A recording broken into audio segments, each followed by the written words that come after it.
first post, and it's titled. Yep. Before Unite. Yeah, hold on. Before we do that, so do you want to talk about what the thumbnail was to the Sugar Daddy episode? What's up? What do you mean? So for those that don't know, Hunter, he's got the team. He's got like cool people who do it. The same guy that does his thumbnails for CreepCast is the guy that does his thumbnails for like Papa Meat and stuff like that. Right. So, he does his thumbnails. So he talks to that guy. I don't see any of it. Most of the time I don't see it until, the episode's up. And then yesterday on Father's Day, I'm out with my family at church. And I'm like, oh, did the episode go up? And I pull up my phone in the house of God to see the thumbnail of me naked, collared by a geriatric man performing sexual favors. Well, a sugar daddy. Sugar daddy. So, yeah. Do you want to talk about what your thought process was there, where you had the audacity, why you thought that was okay? Yeah, I can kind of give into some thoughts of that. You're a little whore, so I thought that I would, present you like the little pay piggy you are, and it just felt right. Also, too, it's funny. It's mostly why I was just kind of chortling to myself. Because at first they had you in your normal, like in whenever he came out, he's taking pictures with like, his shirt on and stuff. And I was like, yeah, no, right. I was like, yeah, no, take that off. make him shirtless. And then they're like, okay, that's cool. And I was like, yeah, he's okay. I was like, let's throw a dog collar and a leash on him. And they had I think they had me at first like holding it, and then with the money, and then I was like, now just put like a random guy, like a random stock photo guy, and get me out of there. I'm pretty sure is the so you're not even willing to say that you're present in this scenario. Yeah, like it, because that's actually that is now I think the first thumbnail that both of us aren't on. Yeah, I required yourself from the only one on the channel. Yeah, and I think that it may be in my situation creatively. I was thinking, well, maybe I'm taking the picture. Right. Maybe I'm in the room, but I'm just behind the camera is kind of the idea. Right. You're shooting the snuff film that's about to take place. Exactly. Right. So, right. Interesting. Yeah. It's a cute thumbnail. I had a nice chortle out of it. And I think people got a good kick out of it as well. There was a lot of concerned people, though. There was a lot of people that were, I think, moved by it in a negative or positive way. I'm not sure. Yeah, I was one of them. I'm for sure. I just can't describe what that's like being like, I wonder if the episode. Oh, well, dude, that's that's Hunter. the creative liberties that I like to take. And I think it works in our favor. Liberty's all right. We asked her what she meant by this. She replied with these words, her final words before she simply stopped living and sat there dead with her eyes still on us. She said, "Come unto these yellow sands." Oh. Man. Oh. The idea of her like just dying there with her eyes open, probably smiling or something, is just so crazy. Come unto these yellow sands. What do you think that means? That's Shakespeare, I think. Hold on. I think I've heard that before. Let me look it up. Oh gosh, that's so cool. The child going through. And I love that buildup when he's like, the thing we sent children into it for, the thing we want to know, what did you see? Just having to know what it is. Yeah, you're right. Shakespeare. Good call. Yeah, it's from the Shakespeare play The Tempest. Ariel's song is what it says. The poem goes, come into these yellow sands and then take hands, curtsied when you have, and kiss the wild waves whist. Foot if featly here and there, and sweet sprites the burthen bear. Full fathom 5 thy father lies, of his bones and coral made. Those are pearls that were his eyes, nothing of him that doth fade. It sounds like not as good as Harden the Paint by Waka Flocka, but Shakespeare did a good try there.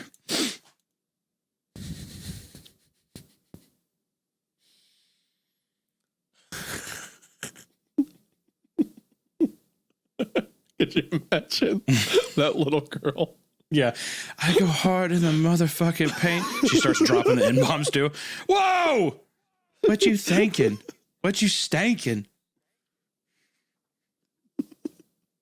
That'd be so sick. What I've seen, I can't explain. Or like, it may not even be the girl talking. It's like the LSD that's pumping through her talking. Like this higher mind she's reached. But whatever entity or voice is speaking within her is like, you're going to have to see it for yourself.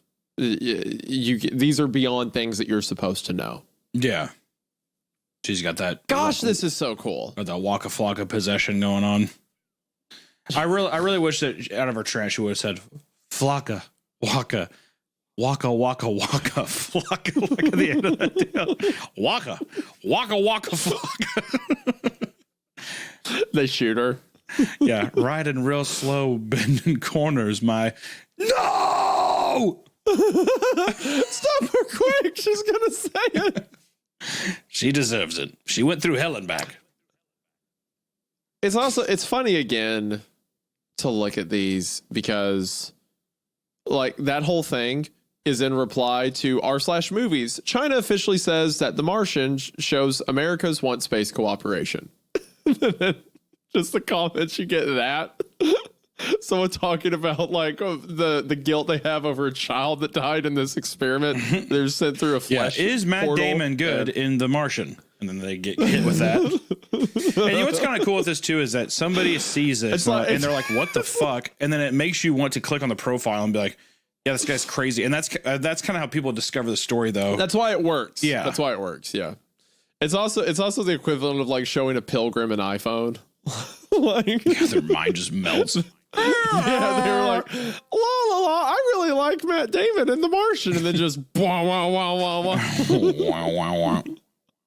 You remember in The Sun Vanished, the blue light, yeah, exactly, with the dubstep. Yeah,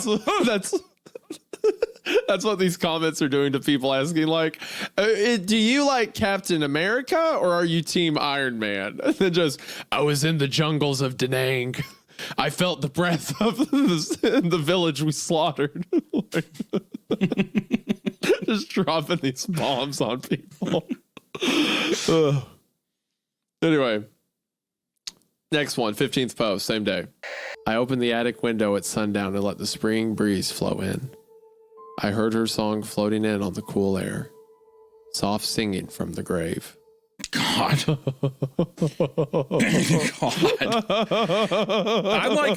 I want to see right now. My fucking mind is just getting fucked. Like I'm just getting raw dog. It's just like, yeah, 1957. There was a group of people in Indonesia that didn't. You're like, okay. And all of a sudden, it's just like, I see her from the ground. I hear her crying and singing. I miss mommy. I'm like, what the fuck is happening, dude? I'm gonna be honest. I'm having a panic attack. Through the lyrics of Another Part of Me and the vegetable part of Wanna Be Starting Something, it was quite clear that he had become receptive and neuro-altered in line with Master Design 9. But he was considered to be a minimal threat and even perhaps an asset until his mounting financial problems had made him a liability. He was terminated, though I'm not sure of the exact means. That is so funny to be like, well, Michael Jackson was actually one of the agents in this thing. Michael Jackson, super soldier for the collective consciousness of Mother Horse Eyes. She was wrong like a beating queen on the moon.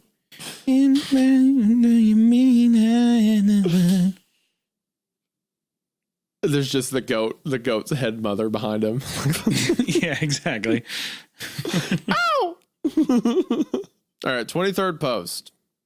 I suppose it's time to tell you what was inside the magical space pussy. Okay. Jeez. This is the same guy from before. Yeah, where the Manson family stuff.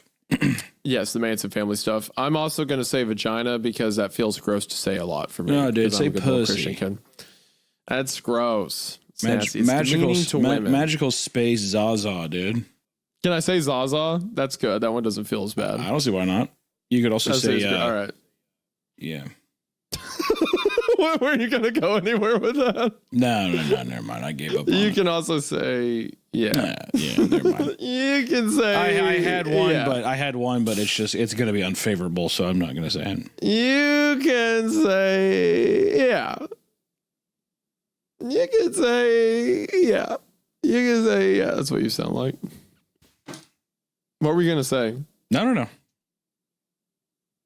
I can't hear what. No. What were you gonna say?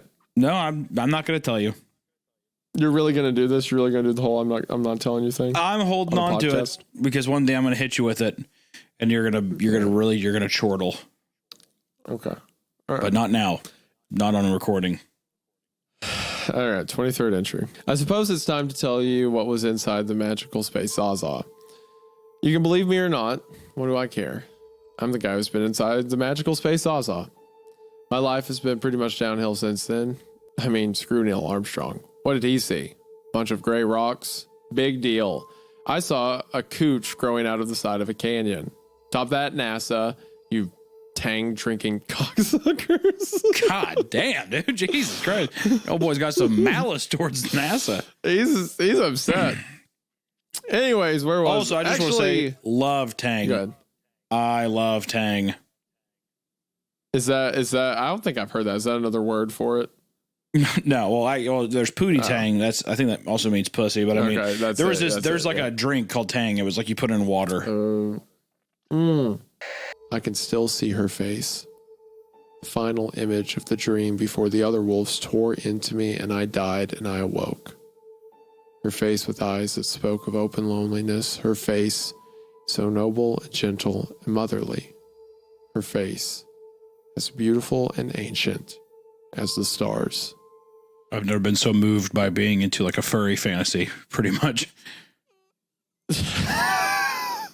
I was over here about to gas it up for how good it was. No, it's awesome. It's so good. I'm just saying, like, it's literally, you're like a wolf right there. This is a post by the author back onto the r/mother horse eye subreddit. And it's a link to the song Fairy Queen by Tammy Stronach. Some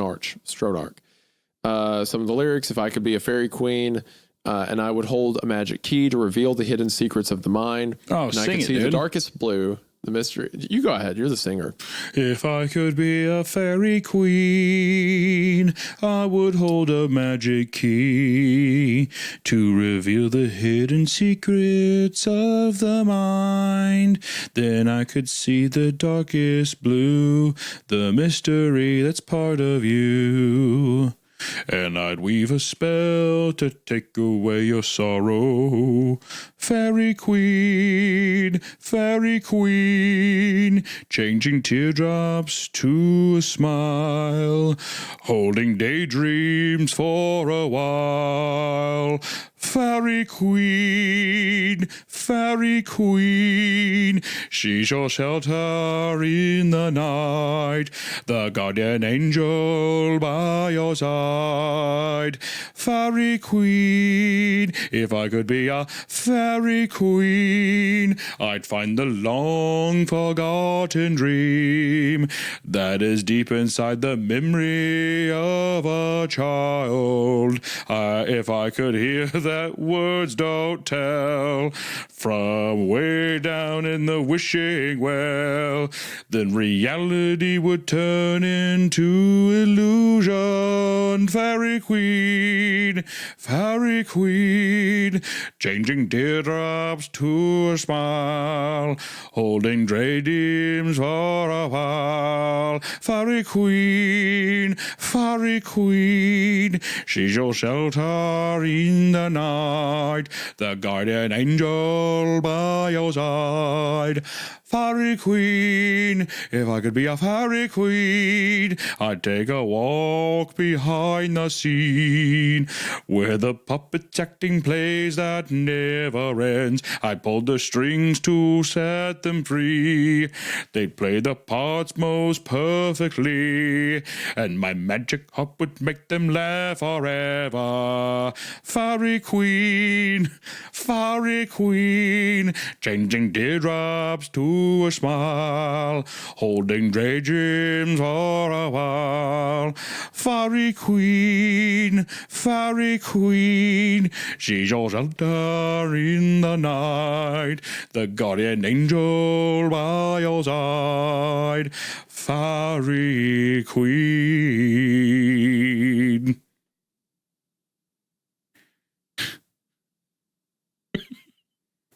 Did you like that? Fairy Queen. Queen. You there? At what point in that did you realize you were going to do the whole song? Well, I thought you said the whole thing. Fairy Queen. Changing teardrops in the night. Did I kind of had a good flow there for a bit though, huh? I was going to read some of the lyrics that I thought maybe related to our narrative. But no, I'm glad we used 4.5 minutes of airtime for that. That was great. Changing That was really good. teardrops Thank you. in the night. Have you ever heard this song before? No. Okay, so you have this no is concept. that was what? I think that I was probably pretty close. So here's what I want you to do now. I want you to go to the top where they link the song, and I want you to listen to it. Were you listening to it? Before you started singing, I was. Also, this beat already, I like it. You were not singing it right. I like how you just made up a rhythm. Pretty much identical, but I will say this is a bop and a half. Unironically, this is on Spotify. I'm putting this shit into my playlist. Boom, boom, boom, booty, Fairy Queen. I think mine's a little better, but Fairy Queen, changing teardrops to a smile, holding daydreams for a while. Fairy Queen, she's your star in the night. Okay, the guardian angel by your side. I can't do this anymore. Fairy Queen. Okay, look. Okay. The purpose. Fairy Queen.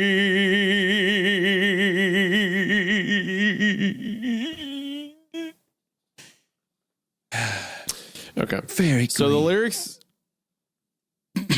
lyrics in here that I can't work under these conditions, I swear. Go ahead, dude. What? You'd like that, wouldn't you? You like that, wouldn't you? Being free of me, so you can just do this by yourself all the time. Just scream lyrics to songs you don't know. Okay. Where I was going is some of the lyrics in here seem indicative of like Mother Horse Eyes, reveal secrets of your mind.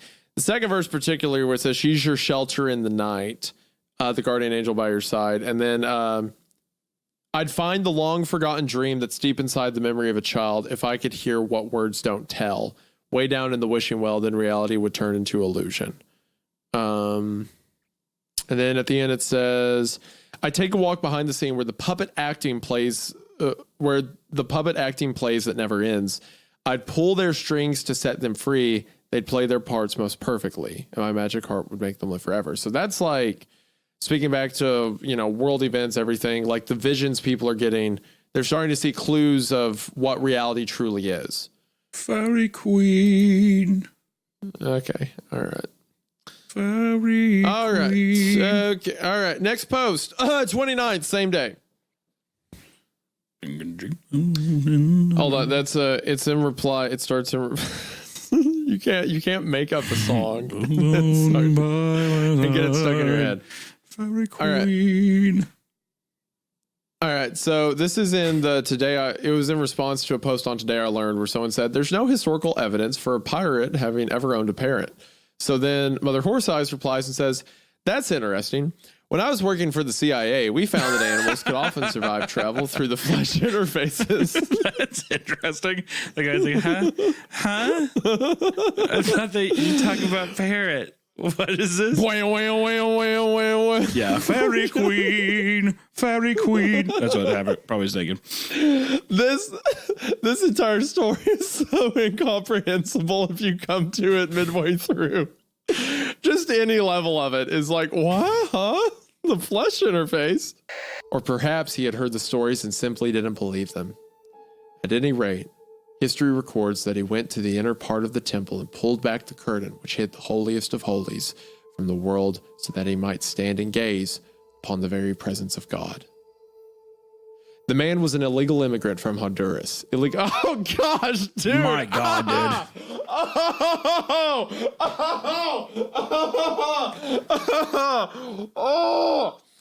Bro! Oh, that transition! Oh my gosh! Oh! All right, so we got done with the Roman. Now we're back into. I gotta call someone. Yeah.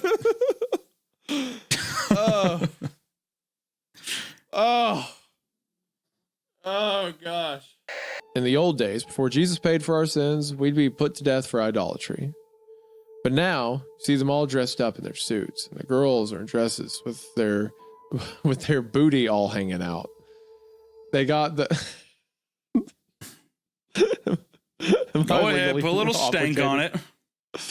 No, I can't. I'm joking. I'm kidding.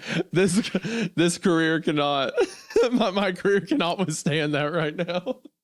I don't think it ever can. Yours can. You can do it. They got coochie hanging out of the dress at church. They're going in there like it's a club. That's not what God wants. He wants us to dress modestly because we are God's chosen people. But they don't know this. They eating crabs and shrimp. It's funny because I'm reading it in my Poindexter voice, like they. Yeah, but they don't know this. They eating crab and shrimp with they coochie all hanging out. With they coochie hanging out.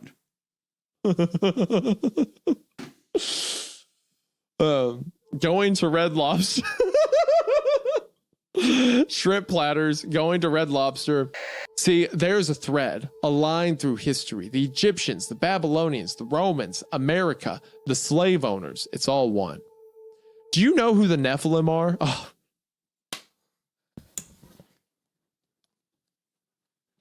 Okay.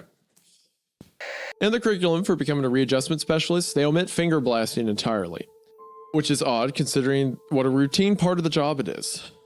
I can't tell you how many times. Isn't that the truth, right, buddy? Being a readjustment. Hey, you know what? Whatever job you're talking about, being a YouTuber, so true, King. I definitely know what that is and have definitely done it before. Finger blasting, bro. I know. I'm just routine part of the job. About being a virgin. Hey, part of the job. Clock in, clock out. Clock in, clock out. Hey, now that's true, brother. Hey, that's true. I tell you what, you get these big contracts, you can get a lot of work done, especially being in the union and all. They can't kick you out once you're in. You know, you got to stay. If they have any other jobs pop up, it's got to be you, even if you ain't good at it. The work could be described as Sisyphean. Trying to reculture a person after years of all that whiz-bang feed stimulation is like pushing a heavy boulder up a hill. And occasionally, the boulder is masturbating. It's kind of a fun take on the Sisyphus thing. Just a big jacking off boulder. Oh, I'm falling. That's kind of like pick me back up. I'm falling. That's kind of like me with you. Anytime I go with you anywhere, that I have to push you up because you're masturbating, or which one? Which part? No, I'm pushing you because you're the big boulder that's jacking off. Oh, I see. Am I the big boulder just because I'm just fatter than you are? Okay. I was going to say no to be nice, but I feel like if I say no, you're going to turn that back on me somehow. So I feel like defensively, I should say yes. Like I should put the shield up or something. Well, thank you for thinking defensively in this occasion. Well, I just had my guard up. Like if I be nice, he's going to use that against me. There's going to be a turnabout at some point where the bit comes back on me unless I strike first. It's like Hiroshima, Nagasaki. It's like Japan's not going to surrender, so I have to fire hard all at once.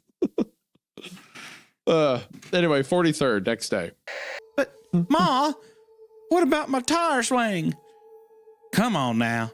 There's all sorts of other things you can tie your tire swing to. What about one of the many giant flayed demon penises that grow abundantly in our world and provide our lumber? But, Ma, I don't want to swing on some dumb old demon penis. You just say that because you haven't tried it. Now mind your paw and fetch an axe. This would be the comment I want to get into on this story. Someone's like, what the fuck are you talking about? that interaction sounded like an exchange from one of your cartoons. But Ma, I don't want to swing on the demon penis. Well, you haven't tried on the penis, Ma. Well, you never tried it. So we are now on to post 52 made the next day. I'll say it. Hitler did the right thing. Please do not clip that. That soundbite is going to haunt you forever.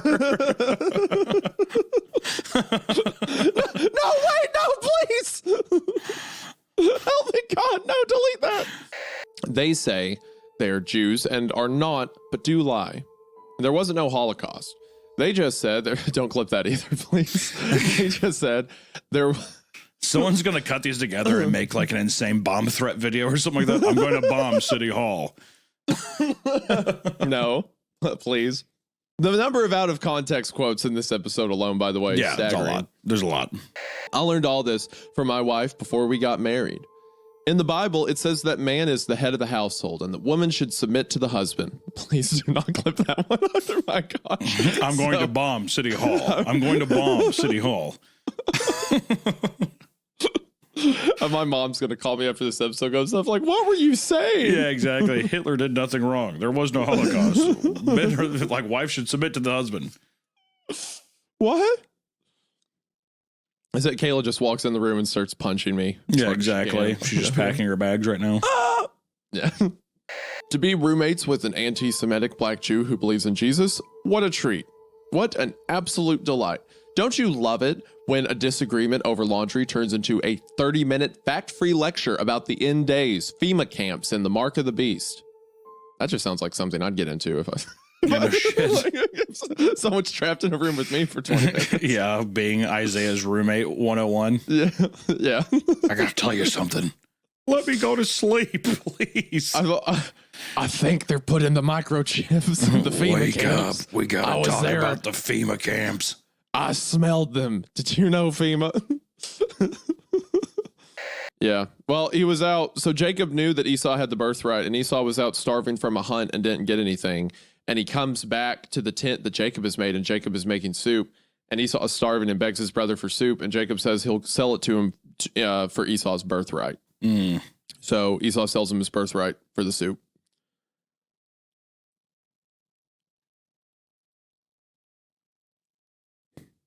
Any thoughts on that? Wait, no. I mean, I don't know. You just well, I don't know. Well, that's pretty crazy. That's pretty wild. Excuse me for wanting to. I wish I had a have your twin. opinion. Were they twins? All right. They were, yeah. Yeah. It says that when they were born, Jacob was being born first, but Esau reached forward and grabs Jacob's heel in the womb and pulled him down so that he was born first. I feel crazy in the womb. Wouldn't it? If you felt the baby, like, because at some point there's a pinching point, like those spelunking videos where they're just like, there's, even the Ted the Caver that we read, there's like, this is the tightest part of the cave, the pinch point. That's the two babies when they're side by side. Right. About to go in. That's a pinch point. That's a pinch point. You're right. Right. That's good. That's good. Thoughts? Analysis from you. Thank you. You know what? My bad for trying to incorporate you into I'm just listening and learning. I mean, You know what? For the rest of the story, I'm just blazing by you. Good. Good. Sorry you want this to be a 10-hour video instead of a 12-hour one. Okay, I'm trying to have fun here. I appreciate it. 54th post made the next day. I will go inside. I must be subtle. To be subtle, I must become a part of the world.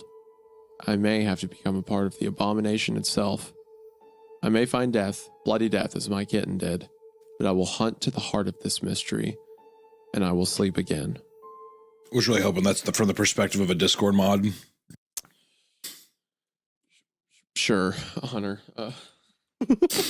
What? The bloody death of my kitten? This is the same guy from the Oily One entry, where he says the oily ones lack all harmony. They are neither silky nor subtle. They are slow nor stupid. That guy, post 44. So he's the guy whose kitten died, and now he's determined to figure out what they're doing down there, what they're building, effectively. Mm. Next is the 58th post, made same day. Now I was standing. Okay, cool. We're back to the guy who just shot Edian or Elian, whatever his name was, with Castillo. Now I was standing in an elevator, my hands covered with blood, a dead tech lying on the floor and a helpless occupant lying on the gurney. The other 2 techs had hit the emergency button and hastily gotten off at the next floor. Understandable. I tried to explain to them about the poison pellet in Carrot's arm, but they didn't stick around to consider the merits of my argument. I set the gun down on the floor. This wasn't good. A couple of Elian's fingers had gotten blown off, and there was blood all over me, not to mention the bullet in my head. Shit, what now? I'd shot people before. I'd killed them before, but this was different. They had given me mandatory therapy after the war. They might give me mandatory something else after this. Karen was wheezing, her blind eyes wiggling in her head. The pellet. I should take care of that before anything else. I wiped my hands off of my nice white coat and rifled through one of the tech's bags to find the C knife and some local. This shouldn't be too hard. It should be a lot like removing a rotted jack. I'm going to cut out the pellet. You ready? Karen's head jiggled in a way that could be constructed as nodding. Good enough. I hastily gave her the local and cut a pretty sizable chunk out of her arm, and the whole elevator filled with a burning smell that was a welcome change from Karen's existing smell. After sealing the wound, I examined the shriveled chunk of meat. There is indeed a white pellet lodged in it like a little pearl. I put it in a specimen jar. I might need it to avoid death row. Okay, you're safe now. Said, not really knowing if this was true. Her monitor still looked okay. What now? I wanted to get out of there, but there was certainly a camera in the elevator plus 2 witnesses who knew me. What would the camera show? Me suddenly leaping across the elevator and shooting a guy in the head? That wasn't good. But how would I even begin to go on the run? I didn't know the first thing about identity shifting. And hadn't I done the right thing? I'd saved her life. I had the pellet to prove it. I was a hero, right? I felt like reporting this to my CO. This didn't make any sense, but I should report it to somebody. Called the emergency service on my set and told it what had happened. It told me that officers would be sent over immediately. Tried to explain about the pellet, but this seemed to confuse it. It asked me if the pellet was armed. After a few minutes of confusing crosstalk, I just hung up. As I waited and the minutes passed, the elevator felt very small and smelly and stifling. The blood around Elian covered the floor, surrounding my shoes. I imagined the cops coming up on the elevator as slow as this one. Karen's head was still wobbling in its weird way, the gurney making little creaking sounds, little gas coming out of her throat. Everything's fine. You're in the real world now. I found myself saying, half-heartedly going through my standard patter. Absurd. Nothing was fine. Then the thought finally occurred to me. Why had Elian tried to kill the girl? Who wanted her dead? This was an important question. Whoever it was wouldn't be happy with me. Looking at her lying there, gasping. I knew it wouldn't be much use to ask her verbally, but she still had good jacks. It was against protocol to plug into a feed hedge jacks. We were supposed to be getting them used to face-to-face conversation, but protocol did say you could plug in during an emergency. It's definitely qualified. I told my set to find her jack's wireless presence. A flood of messages hit the set, a backlog from the last couple minutes. Don't call police. Bad idea. We have to go. Go. Police are coming. Get out. Go. What? I murmured as I saw the messages. You control techs. Why do they want to kill you? I am one of the bread. The bread? I had heard the name before. I wasn't sure if it was from the news or a narrative. I had a vague idea that it was one of the old art protest collectives like Anonymous or the Weather Underground. Or was it a feed cult? I asked my set, and it gave me a summary. Do you want to have that one again? Yeah, I can read that one if you want to. Okay. 1 second. Sorry, I was also eating a little bit of breakfast. Oh, sorry. I can go. No, it's good. I was gonna say I had an egg McMuffin. The fucking egg on the inside's like gray. Is that normal? No. No, there should never be a situation where the inside of an egg is gray. I'll go ahead and confirm that for you right there. You are now sick. You are going to be throwing up before this episode's over. Oh, shit. That's why I was like really bummed. I'm sending you a picture of it. Is it going to be your naked body again? Is this going to be like your... No. Okay. I'm fully expecting to look down at my phone and it's not a picture of you with your pants down as per usual. Okay. Oh, ew. Isn't that gross? Well, I mean, maybe, okay, where it's just on the edge like that might be like gristle from the grill. You know how sometimes like the little runoff of the egg whites will kind of like char a little bit? Yeah. Could be that, but it's pretty nasty looking. Yeah, I peeled it off. I was like, I'm not eating that shit. Anyways, God, I'm going to have diarrhea later. It's such a bummer. You know what I mean? You ever, Yeah, that's rough. Anyway, yeah, the bread. Yeah. I can hear them downstairs singing and having fun. After a long night of spooky old dreams, it's good to be awake again in the cheery, deary sunlight. That's what it's like. That's why I feel like waking up with in your house, Hunter, and just hearing I was going to say, Allison I was so beat I the was tar out of you. I was literally downstairs. thinking of that's how you wake up in the morning. These are the thought. This is like literally your thoughts transcribed. Like I set up in bed and I'm like, ooh, I do a big stretch. Hello, like, day. Hello, world. Hello, day. How are you? Hi, son. What a like I could beautiful day. unironically, I could see you standing out of bed, and like there'd be a window on your window, or there'd be a bird on your windowsill, and you'd be like, "Hello, Mr. Bird." Like I could see you saying that. I would love being woken up with a bird. That would be so nice. And you like whistle back at him. You're like whistling with him. Hello, sunshine. How are you? Yeah. Hello, beautiful hair. Oh, what a lovely day. What a lovely day. While Hunter stumbles out of bed, completely naked. Yeah, naked, about to shit my pants. I'm like putting my hand over my ass. I'm like, oh God, bathroom. I have to sprint off.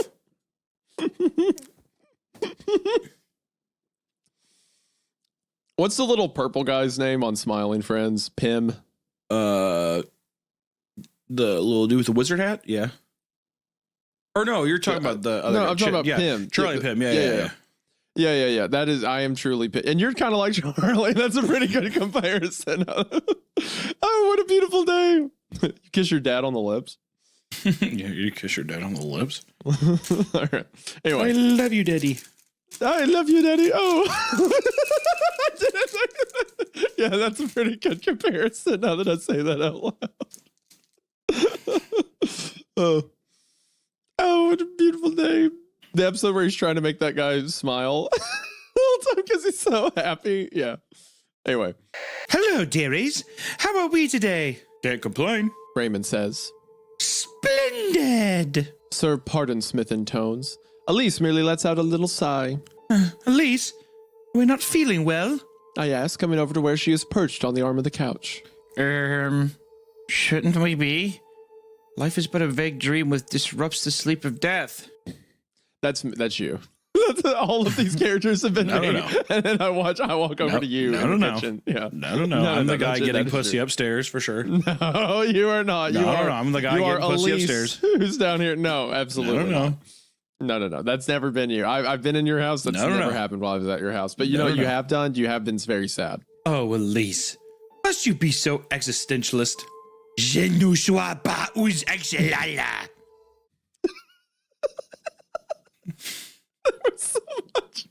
There was so much disdain for the French in that.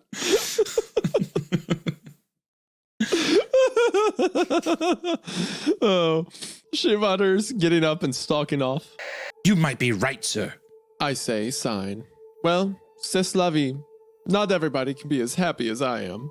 Some years ago, I was much like Elise. My bear trap, by the way, is this is inside of like Mother Horse Eye's world or whatever. Or one of the systems plugged in, which I think is the same thing, just in the future. Also, you said c'est la vie and it's c'est la vie. Is that bothering you? I just really respect the French language, so. No, you do not. After you read Je ne sais pas the way that you did, absolutely not. Je ne suis pas un That's perfect. Fluent French that rat almost sounds talk. like you're trying to do a Jamaican accent, trying to pronounce a French accent. Yeah. C'est la vie, man. Yeah. There you go. Oh. Just in the middle, this is all like they're all Victorian England characters, and then there's just like a modern Jamaican guy over there pretending to be a French woman. There's fucking Eddie from Tekken hopping around the room.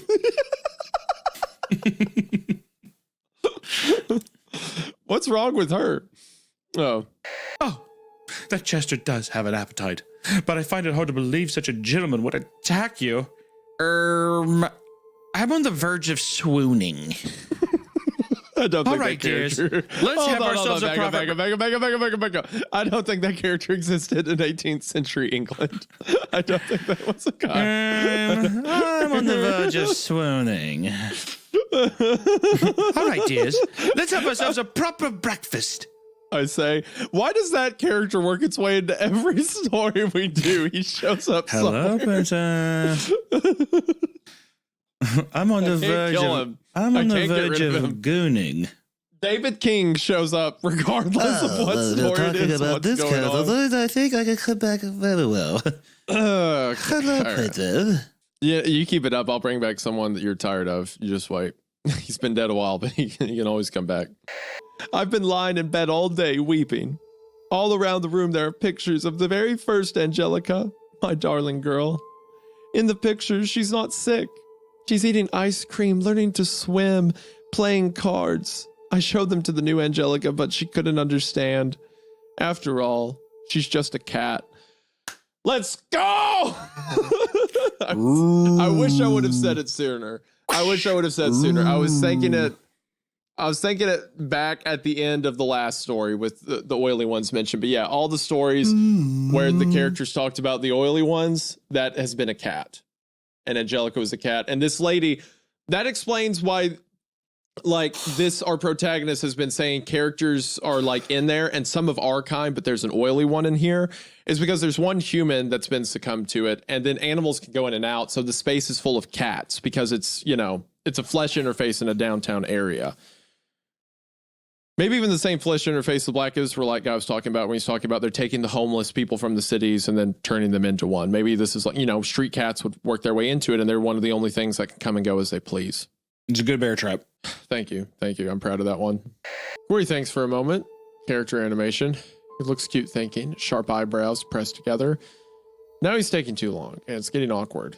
I think he's controlled by a Filipino. Or maybe there's lag. He snaps back into action. Okay, listen. There's going to be a dance-off at Club Heatwave. The Crystal Cobras put out a challenge. They're taking all comers. The prize is $100,000. That's so funny. The system or whoever's controlling it can't work the race into the narrative, so it's like the same group is also putting on a dance-off. Yeah, the Crystal Cobras are also doing that. Coincidentally, same prize, same night. Ignore the first thing I said. The race is actually next week, so don't worry about that one. Don't worry. I was wrong. It's the dance tonight for sure. Unless you want it to be tonight. I think about screwing Corey again, but I can't go back to feed screwing all the time every day. Why am I always bored with narratives after 10 minutes? Why am I bored with everything after 10 minutes?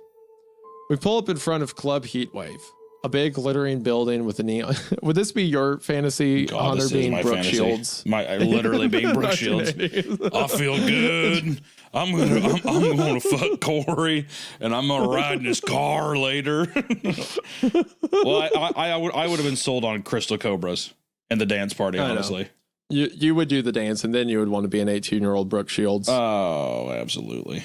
Faceless Corey keeps standing there, spurting blood out of his head hole. I push him away. The new guy squeezes the hunk of flesh like a sponge and lets the blood run down over my face and starts licking it.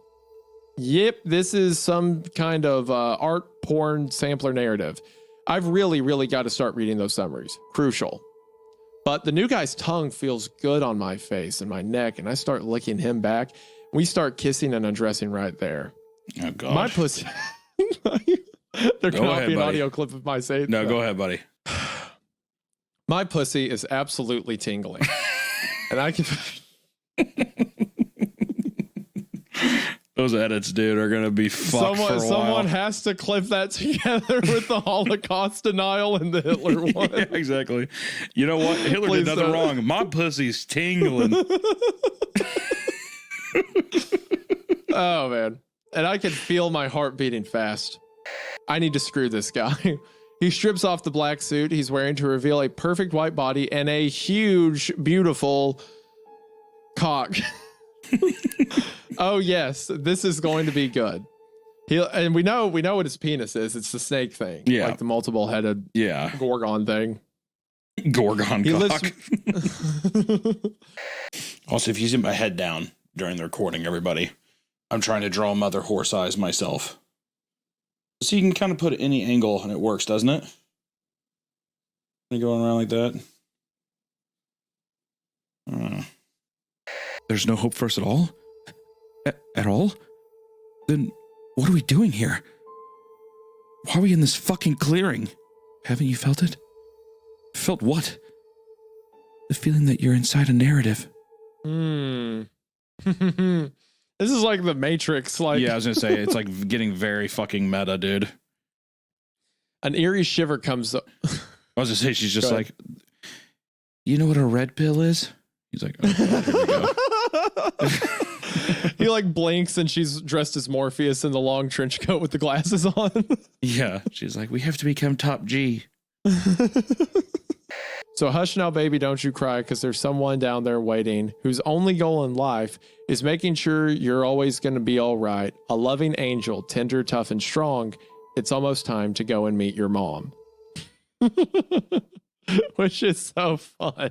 Garth Brooks' song being turned into like a Satanist thing is so sick. Because it's just like a stereotypical like, oh, we love our mothers out here in the sticks. Well, it's literally just talking about like a baby being born and going to Earth, whatever.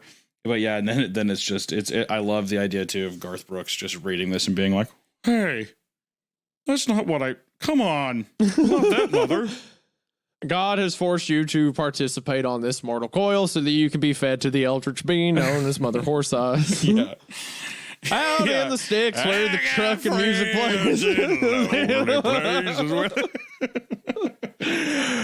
We simply are meant to curse and die and fight against God and self in this mortal coil. And while we may fight against the waning dark, it is simply a metaphor for our own suffering, as we're all flesh for the unholy mother at the end of the day.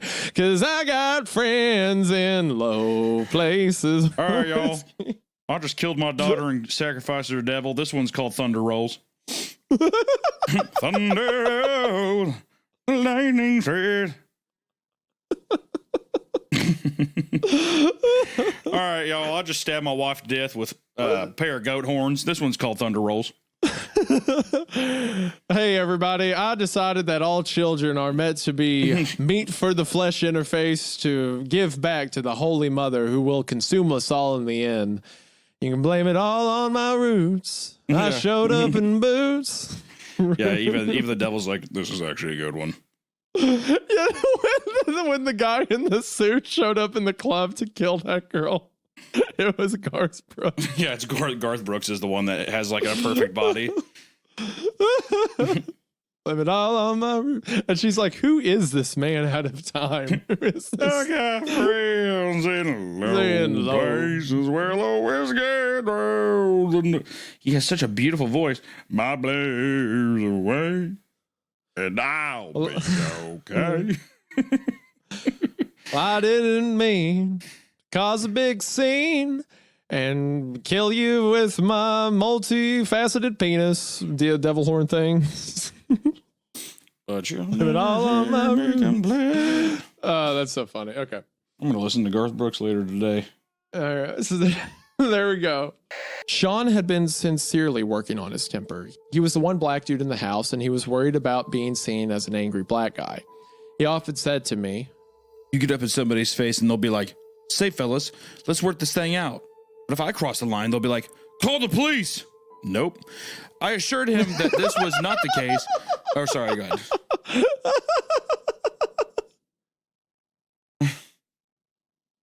Nope. Nope. Oh, that's great. This nope gone crazy. Oh, that's awesome. But this is also one of the chief concepts of things like the backrooms. That the backrooms exist below humanity. They exist in like the areas you no clip out of, and they're just repeated misprints of human experience, of things humans are familiar with, but reset in an uncanny liminal way. So it's effectively like they're copying what people are afraid of, but in this uncanny valley.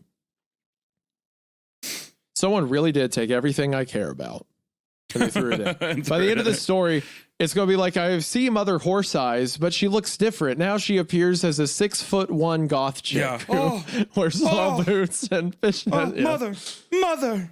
At that point, I would I would freak out, be in the corner, like, I know you're watching, whoever you are. Yeah, leave me alone.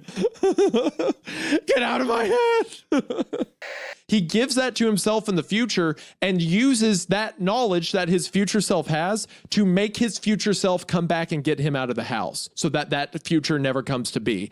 That's what it means in the beginning when he says, I have seen futures that I've seen pasts that have not been and futures that cannot be, because that is the objective that his younger self is giving him in the past. That is why he was given those visions, so that he could save himself from the house. God damn, dude. My brain, right? It's, God, I don't even know what to say. To fucking, Jesus fucking Christ. It's like 12 hours of fucking recording, and I'm like, I don't know. I don't know. The story is awesome. I mean, I think that the parallel too of people that have been looking for another, it's almost like seeking an answer, like looking inward for your salvation or something. You know what I mean? Thank you so much for listening to the show. Please be sure to check out the links for Mother Horse Eyes. Share some love on there, comment on it, share it with your buddies, do whatever you can to get it out there. And as always, just promote the author's work any way you can. And thank you to people who stuck around with us for this long ass episode. We appreciate you, especially for people who are listening to us on Spotify and Apple Podcast and have just been like listening to us through your headphones or, car speakers. We appreciate you as well. So guys, thank you so much. We will see you in the next one. Bye.